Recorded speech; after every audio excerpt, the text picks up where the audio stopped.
Um vetor normal na linguagem Java, assim como outros tipos de valores, é um objeto imutável, ou seja, se você quiser adicionar ou remover elementos de um vetor normal, um novo vetor será gerado com a modificação desejada. Assim como acontece com um objeto do tipo string, que na verdade é um vetor de caracteres. Seria interessante ter uma forma de se criar coleções de objetos redimensionáveis dinamicamente, para cenários em que muitos objetos são removidos e adicionados com frequência em um programa. Antes do JDK 1.2, os tipos padrões para manipulação de coleções no Java eram Array, Vector e Hashtable. Porém, esses tipos não compartilhavam as mesmas formas de construção e manipulação dos objetos que continham, dificultando o intercâmbio entre os tipos e a programação em si. Eu sou o Ricardo Marocchio e nesse vídeo nós conheceremos diferentes tipos de coleções de objetos que permitem adicionar, remover e modificar objetos de forma adequada e padronizada. Não se esqueça de deixar um like se esse conteúdo for útil para você. Se ficar com alguma dúvida ou se tiver uma crítica ou sugestão, deixe aí nos comentários. E se você não gostou do conteúdo ou de minha maneira de explicar, expresse isso com um dislike e também com um comentário. O importante é que eu tenha um feedback para poder produzir conteúdos cada vez melhores. Agora vamos ao primeiro tipo de coleção que veremos neste vídeo. O tipo ArrayList é um tipo de vetor cujo tamanho pode ser modificado durante a execução do programa. Ou seja, ele é um vetor dinâmico. Ele pode ser um pouco mais lento do que um vetor normal, mas é bastante conveniente em programas que manipulam muitos objetos. O tamanho de um ArrayList cresce ou diminui de acordo com a necessidade, durante a adição e remoção de objetos. Para se criar um objeto do tipo ArrayList, usa-se NewArrayList acompanhado do nome do tipo entre os símbolos de menor e maior. Opcionalmente, pode-se passar como parâmetro do construtor a capacidade dessa coleção. Uma observação importante em relação ao tipo ArrayList é que ele não suporta diretamente os tipos primitivos. Para se armazenar valores de tipos primitivos, você terá que criar um ArrayList de uma classe referente ao tipo primitivo em questão.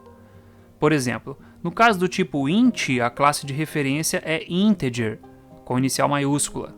De forma análoga, nós temos as classes de referência byte, short, long, float, double, boolean e character para os demais tipos primitivos. Vamos agora ver quais são os principais métodos presentes em coleções do tipo ArrayList. O primeiro é o método add, que permite adicionar um novo elemento ao fim da coleção. Neste caso, estamos adicionando o nome slash à coleção. O método get retorna o objeto que esteja na posição passada como parâmetro. Passando a posição 0, como no exemplo, vai retornar o primeiro elemento, que neste caso é slash. O método set permite redefinir o valor do objeto que esteja na posição passada como parâmetro. O exemplo mostra a redefinição do objeto da posição 0 para Satriani. O método remove exclui o objeto de uma determinada posição. O exemplo remove o primeiro objeto, deixando a coleção vazia. O método clear remove todos os objetos de uma só vez. Neste caso, como a lista já está vazia, nada seria removido. O método size retorna a quantidade de elementos presente na lista, que aqui é 0. O método contains verifica se determinado objeto está presente na lista, retornando verdadeiro ou falso. Aqui, como a lista está vazia, o retorno seria falso. Temos também o método isEmpty, que verifica se uma lista possui elementos. Neste caso, o retorno seria falso. Por fim, temos o método indexOf, que retorna o índice do objeto passado como parâmetro caso ele esteja presente na lista. Caso o objeto não esteja na lista, o método retorna -1. O Java possui uma maneira bem conveniente de ordenar uma lista que possua objetos cujos valores sejam passíveis de comparação. O método sort da classe collection ordena uma lista passada como parâmetro. Vamos agora ver outro tipo de coleção.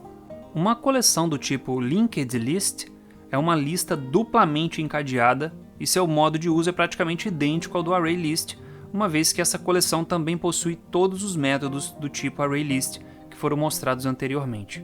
A forma de criação é a mesma do ArrayList, com a única diferença de que esse tipo possui a opção de se passar um parâmetro que define a capacidade inicial da coleção.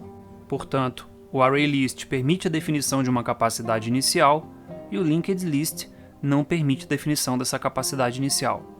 Além dos métodos presentes na coleção ArrayList, coleções do tipo LinkedList possuem alguns métodos específicos. O método addFirst adiciona um valor ao início da coleção, enquanto o addLast adiciona um valor ao fim da coleção. O método removeFirst remove o objeto da primeira posição e removeLast remove o objeto da última posição. O método getFirst retorna o objeto da primeira posição para ser impresso, por exemplo, enquanto o getLast retorna o objeto da última posição. Uma dúvida comum em programadores iniciantes é quando usar ArrayList ou LinkedList. Se você precisar acessar elementos de posições aleatórias de uma coleção com muita frequência, e se for adicionar e remover elementos somente no fim da lista, o tipo ArrayList é mais indicado. Se você usa a coleção percorrendo-a completamente, do início ao fim, sem acessar posições aleatórias, e se você adiciona e remove itens no início e no meio da coleção, o tipo LinkedList é mais indicado. Agora nós vamos conhecer mais um tipo de coleção de objetos e as suas especialidades. O tipo hashset é utilizado para se armazenar valores únicos, o que quer dizer que um tipo presente na coleção não poderá ser adicionado novamente. Ele possui os mesmos métodos apresentados para o tipo ArrayList, para adição, remoção, modificação de objetos, entre outros. Um objeto do tipo hashset é criado da mesma forma que um objeto ArrayList, como mostra esse exemplo que cria uma coleção do tipo hashset sem a definição de capacidade e outra com uma definição de capacidade para 10 objetos. Lembrando que essa capacidade define apenas o tamanho no momento da criação, e é automaticamente expandida quando a coleção fica cheia e um novo elemento é inserido. O trecho de código comentado mostra o conteúdo da coleção tags. Veja que Java aparece apenas uma vez, apesar de ter sido inserida programaticamente por 2 vezes. Outra questão importante a observar é que a ordem em que os elementos são realmente alocados dentro da coleção não tem relação com a ordem em que são adicionados à coleção no programa, diferentemente do que ocorre com uma coleção do tipo ArrayList, por exemplo. Em uma coleção do tipo hashset, a ordem se baseia no código hash dos objetos contidos na coleção. O código hash ou hashcode de um objeto é um número inteiro que representa o estado do objeto. Um número inteiro 1, por exemplo, tem hashcode igual a 1. Um caractere A maiúsculo tem como hashcode a representação inteira do caractere de acordo com a tabela ASCII2, que nesse caso é o 65. Uma palavra armazenada como um valor do tipo string tem como hashcode uma combinação dos valores ASCII2 dos caracteres dessa palavra. Para objetos mais complexos, como alguns que estudaremos mais adiante, o hashcode pode ter sua forma de computação customizada, podendo não haver garantia de atomicidade, isto é, de que nunca haverá 2 objetos com o mesmo hashcode. A exploração profunda desse tópico foge ao escopo do nosso curso. Se você quiser saber mais sobre algoritmos de geração de hashcodes, há muitas fontes na web que abordam o assunto de forma mais aprofundada. Vamos implementar rapidamente esse exemplo do slide no Visual Studio Code e mostrar tanto o valor dos objetos quanto seus hashcodes. Estou aqui no Visual Studio Code com um novo projeto Java criado e agora nós vamos implementar o exemplo do slide. Eu vou digitar aqui rapidamente.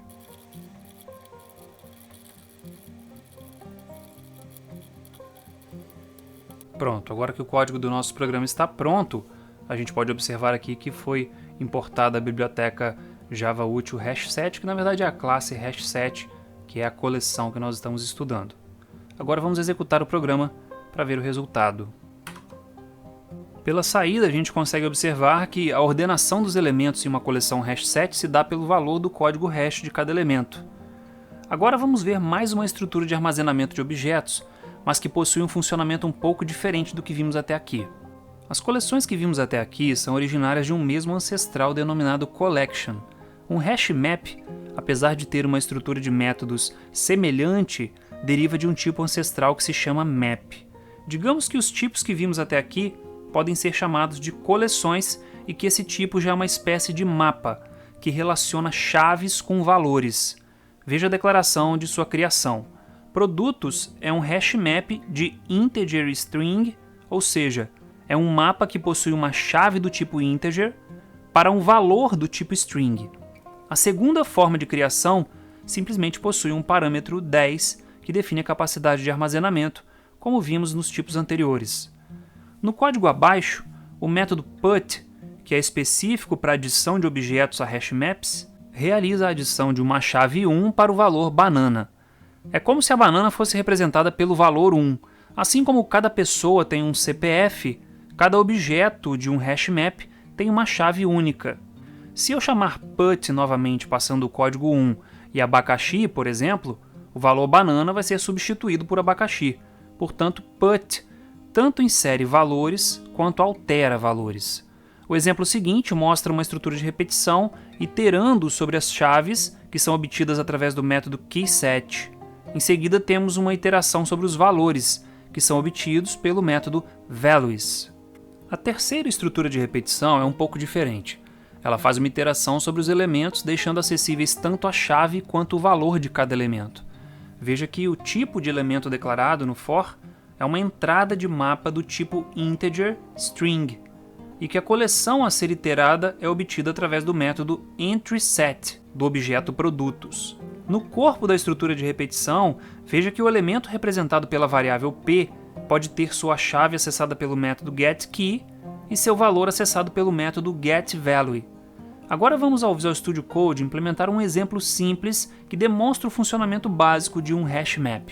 Já tenho aqui um projeto Java criado e agora vou implementar o exemplo diretamente aqui no método main.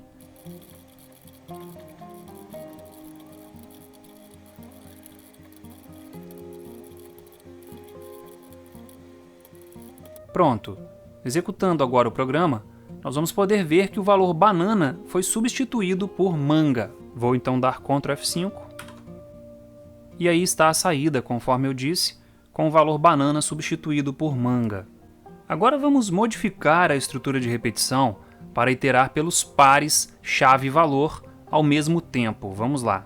Vou fechar aqui o terminal e vamos modificar esse trecho aqui.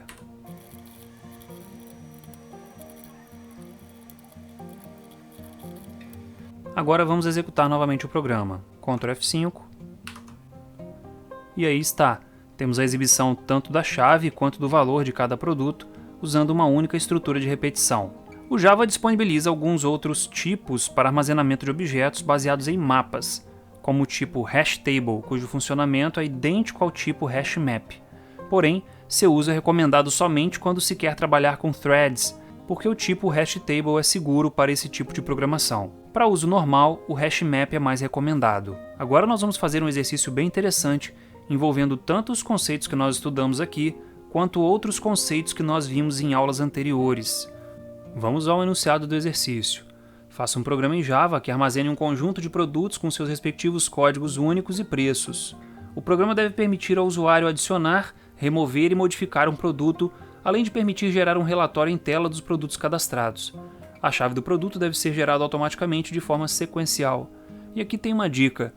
Use collections.max para obter o maior valor de uma chave inteira em um hashmap. Isso com certeza vai nos ajudar a gerar um código de forma sequencial. Fique à vontade para pausar o vídeo neste ponto e tentar resolver o exercício antes de ver a solução. Vamos agora ao Visual Studio Code para resolver esse problema. Estou aqui no Visual Studio com um novo projeto Java criado e com o método limpar tela, que nós já usamos em outros projetos e que limpa a tela e que será usado ao longo do programa. Para resolver esse problema, eu vou usar duas coleções do tipo hashmap, uma para armazenar os nomes e outra para armazenar os preços. Vamos então declarar essas duas coleções. Na primeira declaração, eu tenho um mapeamento de inteiro para string, que eu vou ter um mapeamento de um código para um nome. E na segunda coleção, eu vou ter um mapeamento de um código para um double, que é o código para o preço do produto. Agora eu vou declarar um novo objeto do tipo scanner, que vai fazer as leituras ao longo do programa. Eu vou passar ele como parâmetro quando for necessário para um método fazer algum tipo de leitura via teclado. E eu vou declarar também uma variável do tipo inteiro para receber a opção de menu escolhida pelo usuário. Vou aproveitar para já fechar esse scanner. Nossa implementação vai ser no estilo top-down, em que eu vou fazer aqui o método principal, já com as chamadas para métodos auxiliares que nós ainda criaremos, e depois eu vou implementando cada um dos métodos auxiliares separadamente e passo a passo. E a nossa estratégia vai ter uma estrutura de repetição aqui nesse método main, que vai de forma contínua limpar a tela, mostrar um menu para o usuário, ler a opção de menu escolhida pelo usuário, processar essa opção de menu até que o usuário resolva sair do programa. Vamos então escrever esse código. Nesse ponto, eu vou resolver aquele problema do mostrar menu e do scanner, adicionando as devidas bibliotecas aqui do scanner, Ctrl ponto, e aqui no mostrar menu eu vou dar Ctrl ponto para o Visual Studio Code criar o método mostrar menu para mim. Observe que ele já tem essa opção ali, Create Method, mostrar menu. Vou dar Enter e ele cria o método ali embaixo para mim, já considerando que eu vou ter esse método aqui, mas que eu vou implementá-lo posteriormente. Vamos prosseguir então com o resto do código.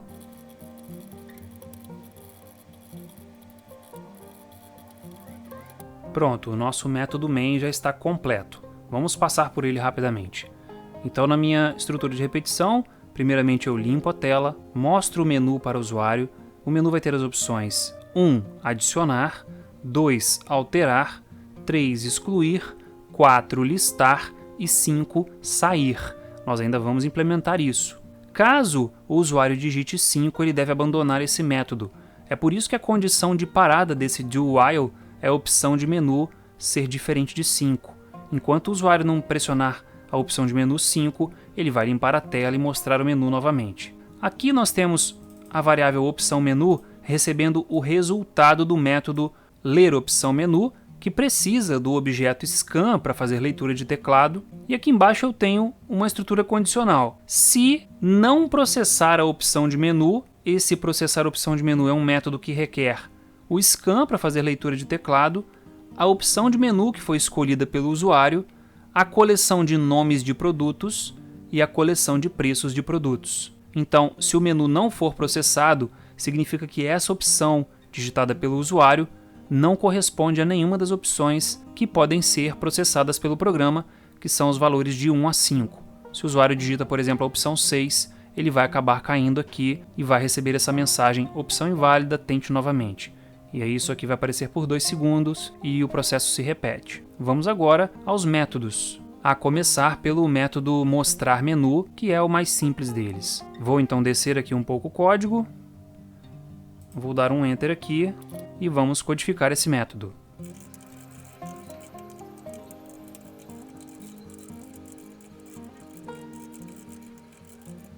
Pronto, o método mostrar menu está codificado. Ele realmente é muito simples, só exibe o menu na tela, as opções de menu. 1 adicionar, 2 alterar, 3 remover, 4 listar e 5 sair. Agora nós vamos fazer o método que lê a opção de menu digitada pelo usuário, que é esse aqui. Eu vou remover esse return 0 aqui e vou codificar agora esse método.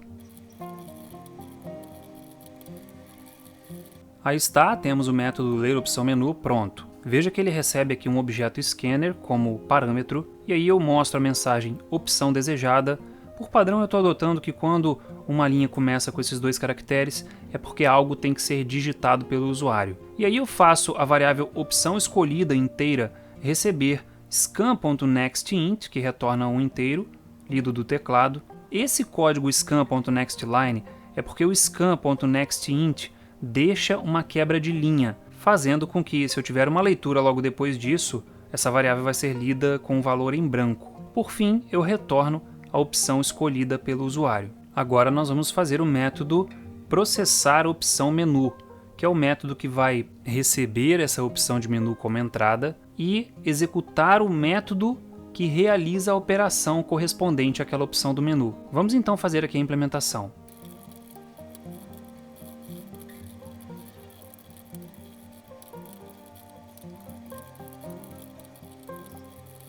Pronto, nós temos aí o processar opção menu implementado, mas observe que cada caso da opção de menu chama um método que é a ação referente àquela opção de menu. Por exemplo, no caso 1, eu vou chamar um método chamado inserir produto, que recebe como parâmetro um objeto scan para fazer leitura de teclado, a coleção de nomes de produtos e a coleção de preços de produtos. E se o usuário digitou essa opção 1 no menu, eu retorno true aqui nesse case porque ele digitou uma opção válida. O mesmo acontece para o caso 2, para o caso 3. A diferença do caso 4 é que é para listar produtos, então ele não faz leitura de teclado. Ele somente mostra o conteúdo da variável nomes e da variável preços, de uma maneira bem distribuída. O caso 5 simplesmente mostra uma mensagem que está saindo do programa através do método sair do programa. Agora nós vamos criar as implementações de cada um desses métodos, iniciando com a geração automática do esqueleto de cada método, usando a função especial do Visual Studio Code. Vou dar Ctrl ponto então em cada um deles e vou fazer a geração automática de todos os esqueletos. Aí está, temos o esqueleto de cada um dos 5 métodos e agora basta a gente implementar cada um deles. Eu vou começar pelo método listar produtos. Vamos então aqui no método, vou dar um Enter aqui, vou quebrar essa linha para ela ficar um pouco menor aqui também. Pronto. E agora nós vamos iniciar a codificação desse método.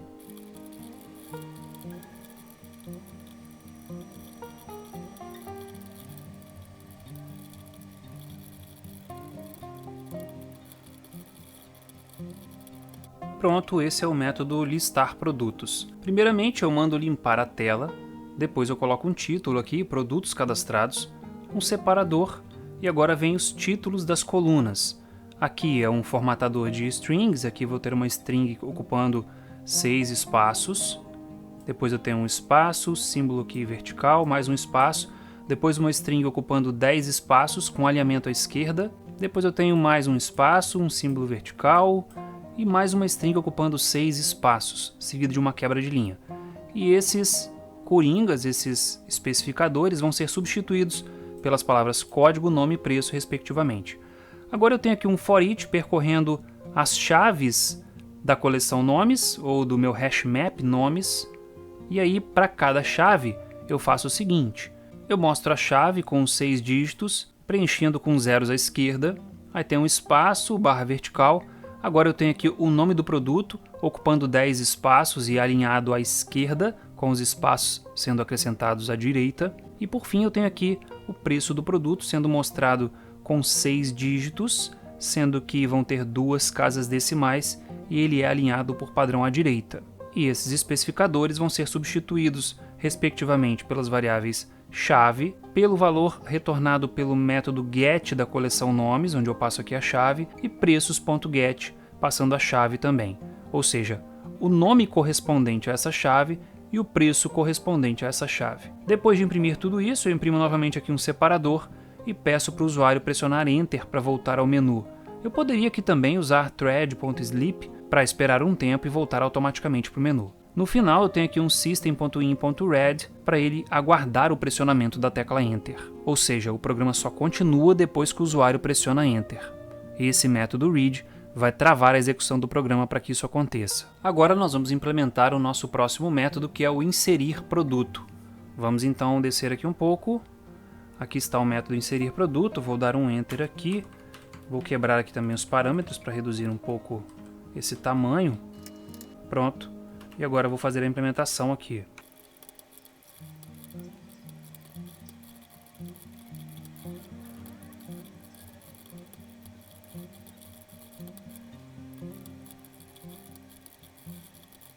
Pronto, temos aí a implementação do nosso método. Vamos começar aqui com limpar tela para a tela ficar vazia. E aí o título, inserção de produto com um separador. Em seguida eu mostro ali o título nome pedindo uma digitação do nome, que é lido através do scan.nextLine. Depois tem a solicitação de digitação do preço, e aí eu uso o scan.nextDouble para ler o preço. E em seguida eu tenho o cálculo da próxima chave. Lembrando que o enunciado do problema pede para esse valor ser sequencial e gerado automaticamente. Esse método obter próxima chave, que recebe todas as chaves da coleção nome como parâmetro, é que vai buscar qual é a próxima chave que tem que ser utilizada. Eu vou dar Ctrl ponto aqui para o Visual Studio gerar o esqueleto desse método para mim. Pronto, já gerou aqui, retornando 0. Nós já vamos implementar ele. Depois que eu já tenho a chave, o nome e o preço, basta eu ir na coleção nomes, inserir nome sob essa chave. Na coleção preços eu insiro o preço lido sob essa chave também. Em seguida eu mostro um separador, a mensagem produto inserido com sucesso e a mensagem solicitando o pressionamento de Enter para voltar ao menu principal.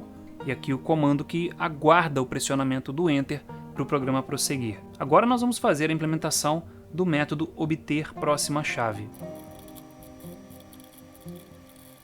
Aí está o método, observe que aqui em cima agora está resolvido o problema, e o método aqui é bem simples. O método recebe como parâmetro a coleção de chaves. Se essa coleção for maior do que 0, eu uso collections.max para pegar o maior valor presente nessa coleção e somo mais 1 a ele, retornando o valor calculado. Caso contrário, se a coleção de chaves tem tamanho 0, eu retorno o valor 1 porque é o primeiro elemento que está sendo inserido. Observe que os métodos possuem alguns lançamentos de exceções ou propagação de exceções que podem ser geradas dentro dos métodos. Nós já vimos isso em situações passadas. Isso quer dizer que se algum dos métodos aqui retornar uma dessas exceções, isso será passado na pilha de execução de métodos para o método que chamou esse aqui. Portanto, aqui para a gente executar o programa e testar, eu tenho que fazer algumas modificações. Vamos começar aqui pelo inserir produto. Vamos ver que aqui em cima nós temos o processar opção menu, que não propaga a exceção retornada por esses dois métodos. Então eu já vou quebrar a linha aqui para ficar mais organizado. E agora eu vou resolver esse problema dando Ctrl ponto aqui. Ctrl ponto, adicionar declaração de lançamento de exceção. Pronto, e ele acrescentou aqui o lançamento de IO Exception e de Interrupted Exception. Ao mesmo tempo que ele resolveu aqui também. Ele colocou as duas exceções. Agora a gente consegue executar o programa e já fazer um teste de inserção e listagem de produtos. Vou dar Ctrl F5 então e nós vamos fazer um teste. Ctrl F5. Temos aí o programa em execução já com o menu sendo mostrado. Opção desejada, vou digitar aqui 1 e aí ele me pede o nome do produto. Faltou aqui 2 pontos, né? Então eu vou cancelar aqui a execução, vamos corrigir isso. Inserir produto, nome, 2 pontos, espaço. Pronto, novamente Ctrl F5, novamente adicionar. Agora sim, nome, banana, preço, R$4. Inserido com sucesso, pressione Enter para voltar ao menu. Pressionei o Enter e agora eu vou listar. 4 listar. Tá aí, produtos cadastrados, aqui o separador, código, nome e preço. Aqui o código com 6 dígitos, completado com 0 à esquerda. Aqui o nome banana com 10 dígitos. E aqui o preço com 6 dígitos, alinhado à direita. Vamos cadastrar mais um produto e ver como é que fica. Adicionar. Vou novamente no listar.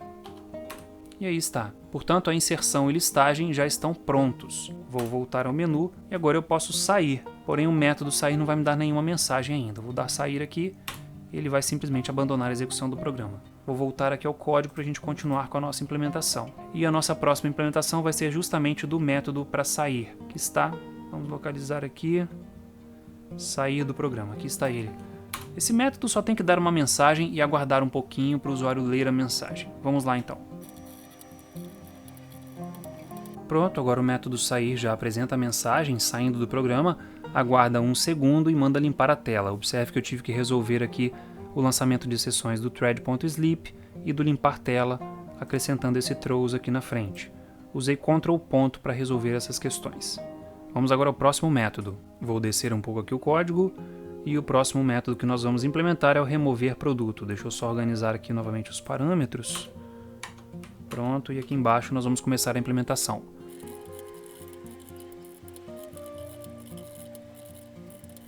Esse primeiro trecho de código, eu começo aqui limpando a tela, mostrando o cabeçalho, remoção de produto, e pedindo para o usuário digitar o código, que é o código do produto que vai ser removido.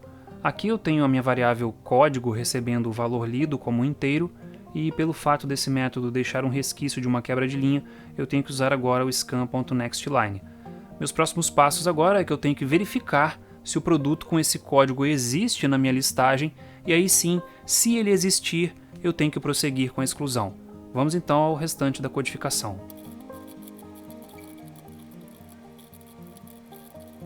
Aqui nesse código, no if, eu checo através do método contains_key se a coleção nomes contém aquele código. Se contém é porque o produto existe. Aí eu mostro os valores originais do produto. Eu mostro o nome usando nomes.get código e mostro o preço usando preços.get código. Ou seja, aqui eu pego o nome correspondente a esse código e aqui o preço correspondente a esse código. Vamos continuar com a codificação do método. Nesse trecho de código, eu pergunto ao usuário se ele confirma a exclusão e ali solicitando uma resposta S ou N de sim ou não. E essa resposta fica armazenada na variável resposta, que recebe o resultado de scan.nextLine.trim para remover espaços desnecessários à esquerda e à direita e não ter uma resposta errada provocada pela adição extra de espaços. Agora eu tenho que checar se a resposta do usuário é igual a S e proceder com a exclusão. Vamos então ao código.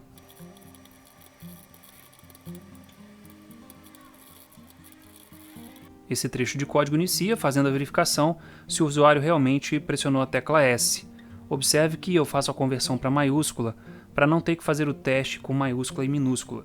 Então, o texto digitado pelo usuário vai ser convertido para maiúsculas e aí eu comparo com S em maiúscula. Bem, se ele digitou S, eu chamo o método remove das coleções nomes e preços, passando o código do objeto que eu quero remover dessa coleção.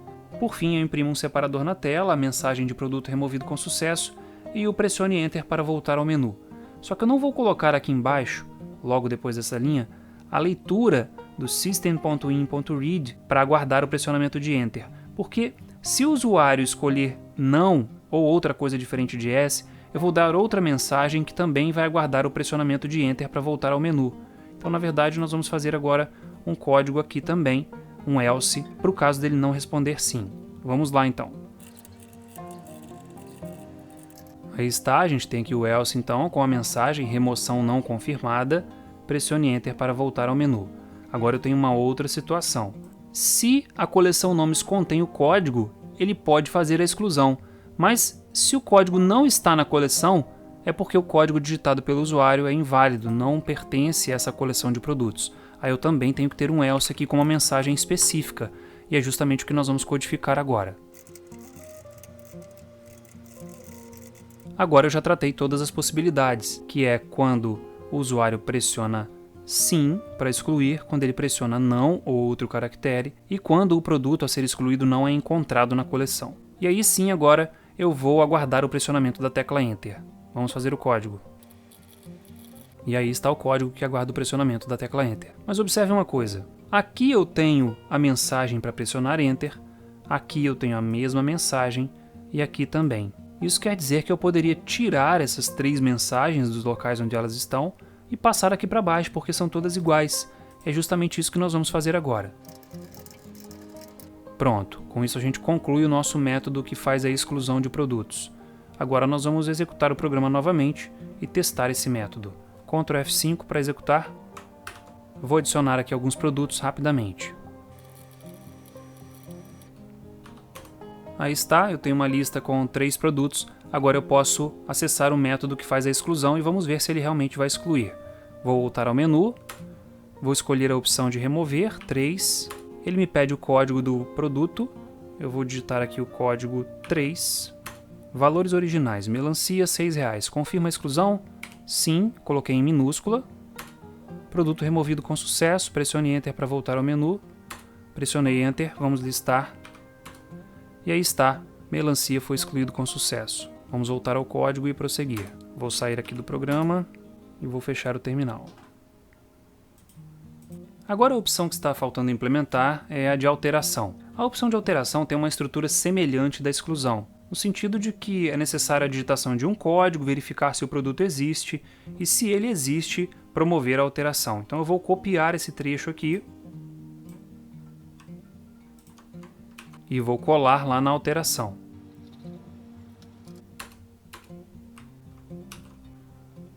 Agora eu vou resolver os lançamentos de exceções. Ctrl ponto aqui. Ele já colocou aqui os lançamentos. Vou quebrar aqui a linha para organizar os parâmetros. E colocar isso aqui na frente. E aí a gente vai fazer as modificações necessárias. A começar aqui por cima, alteração. Agora eu vou remover todo o trecho de código que não vai ser necessário para nós. Vou fazer isso aqui então. Pronto, agora eu tenho já o trecho de código que eu preciso, que eu trouxe do método de excluir produto, para nós usarmos aqui no alterar produto. Agora eu vou fazer a codificação da parte de alteração. Observe que aqui eu tenho a verificação se realmente nomes contém esse código que foi escolhido pelo usuário. Em caso positivo, eu mostro aqui os valores originais do produto e agora eu tenho que fazer a leitura dos novos valores. sendo que se o usuário não preencher nenhum valor, significa que aquele campo não é para ser alterado, ou seja, eu devo manter o valor original. Isso é uma regra que eu coloquei aqui para deixar o programa com uma usabilidade um pouco melhor. Então vamos fazer aqui a codificação.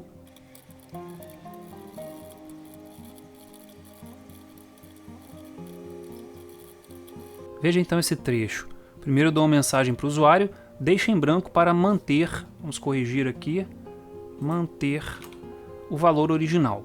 E aqui tem a solicitação, novo nome, aqui tem que ser print, novo nome, vai receber scan.nextLine.trim para remover espaços à esquerda e à direita, isso aqui é uma coisa opcional. E agora que vem o tratamento aqui para ver se o usuário deixou o campo em branco ou não. Aqui eu faço o seguinte, uma atribuição condicional dependendo do fato desse campo estar ou não vazio. Observe aqui, se novo nome.isEmpty, se ele está vazio, então minha variável novo nome vai receber nomes.getCódigo, ou seja, o nome original relacionado a esse código. Caso contrário, vai receber ela mesma, que é o valor que foi digitado pelo usuário, o novo valor digitado pelo usuário.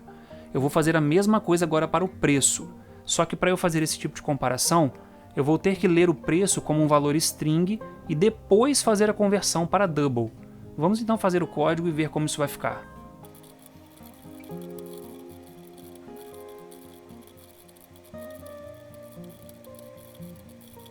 Agora eu tenho aqui também a leitura do preço do produto. Veja que eu tenho aqui a variável novo preço str recebendo scan.nextLine.trim e aí eu tenho aqui a variável novo preço do tipo double recebendo uma atribuição condicional. Se novo preço str.isEmpty, se o usuário não digitou nada, eu mantenho o preço atual. Como que eu pego o preço atual? Preços.getCódigo, que é o preço referente a esse código. E se o usuário digitou alguma coisa na variável novo preço str, eu converto essa coisa digitada para double. Uma observação importante a fazer aqui é que quando você faz a conversão por sua conta, o separador decimal exigido pelo Java é o ponto.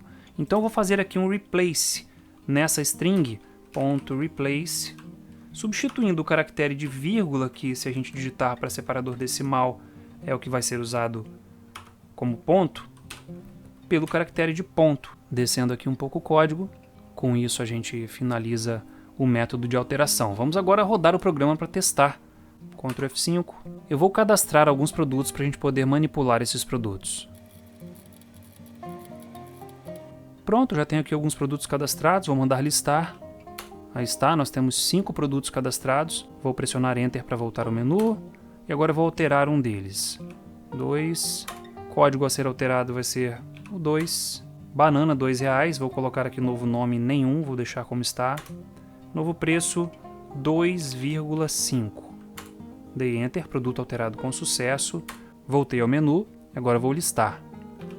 Aí está o preço da banana, R$2,50. Agora eu vou excluir a uva, que é o código 4. Voltando ao menu, vou na opção Remover, 3, e vou passar o código da uva, que é 4. Tá aí, uva, R$8. Confirme a exclusão? Sim. Produto removido com sucesso. Vamos voltar ao menu.